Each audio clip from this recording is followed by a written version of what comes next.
छोटी लाल चुनरिया पहने वो लड़की कुछ जंगली फल तोड़ रही थी अपनी बूढ़ी नानी के लिए, लेकिन तभी एक कांटे ने उसकी उंगली चुभ दी। वो जैसे ही खून रोकने लगी, पीछे से अजीब सी सरसराहट सुनाई दी। डर के मारे उसकी रूह कांप गई। वो दौड़ पड़ी घर की ओर, पर जिस रास्ते से वो रोज जाती थी वहाँ अब एक बड़ी अजीब सी पेड़ खड़ी थी, जिसकी जड़ें भी रेंग रही थी जैसे किसी सांप की पूंछ। लाल चुनरिया डर के मारे बेतहाशा भागी, इतना घबराई कि अपना टोकरी भी गिरा बैठी। किसी तरह जंगल से बाहर निकली, लेकिन जैसे ही गांव से एक कदम दूर पहुंची, किसी ने उसे दबोच लिया और फिर सिर्फ उसकी लाल चुनरिया ही हवा में लहराती रह गई। उस दिन के बाद गांव की लड़कियां एक एक करके गायब होने लगी। गांव वाले बोले जंगल की चुड़ैल उठा ले जाती है, लेकिन किसी में हिम्मत नहीं हुई सच्चाई जानने की। अंत में सिर्फ एक लड़की बची। उसके घर वालों ने उसे लड़का बनाकर पाला, पर किस्मत को तो कुछ और ही मंजूर था। एक दिन वो लड़की पानी भरने कुएं पर गई, तभी देखा एक बड़ी सी कौवा कुएं में गिर गया। लड़की ने उसे निकालने की कोशिश की, पर जैसे ही कौवे को बाहर निकाला वो जोर से फड़फड़ाने लगा और कीचड़ उड़ गया लड़की के चेहरे पर। वो जैसे ही कीचड़ पहुंचने लगी, देखा आंखें ही गायब हो गई और फिर मुंह भी नहीं रहा। डर से भागने लगी, लड़खड़ाती गिरती। तभी कुएं से एक कीचड़ का भूत निकल आया और उसकी आंखों से जुड़ गया। गांव का रक्षक गार्ड दौड़ता आया और गोली मार दी कीचड़ वाले भूत को। लड़की बच गई, पर कुछ ही देर में वो कीचड़ दोबारा जिंदा हो गया। छोटू सी लड़की मिन्नी हिम्मत दिखाते हुए हंसिया से उस भूत को काट डाली, पर वो रुकने वाला नहीं था। उस कीचड़ ने उसे पकड़ लिया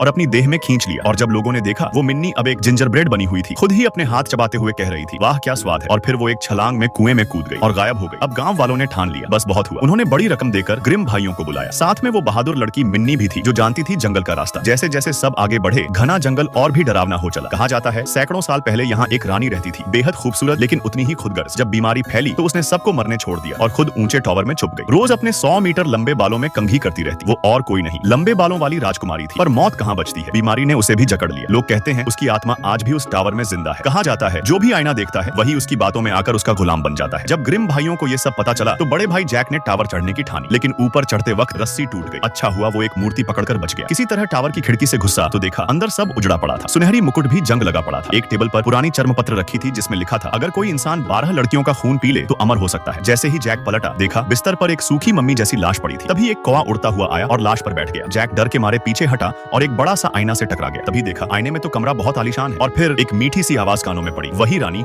अब खूबसूरत बनकर उसके सामने थी। वो जैसे ही रानी के प्यार में डूबा, असल में बिस्तर पर पड़ी बूढ़ी डायन से चिपका हुआ था। तभी नीचे से छोटा भाई दौड़ा और आईना तोड़ दिया। जैक ने तुरंत रानी के लंबे बाल पकड़े और छलांग लगाकर नीचे कूद गया।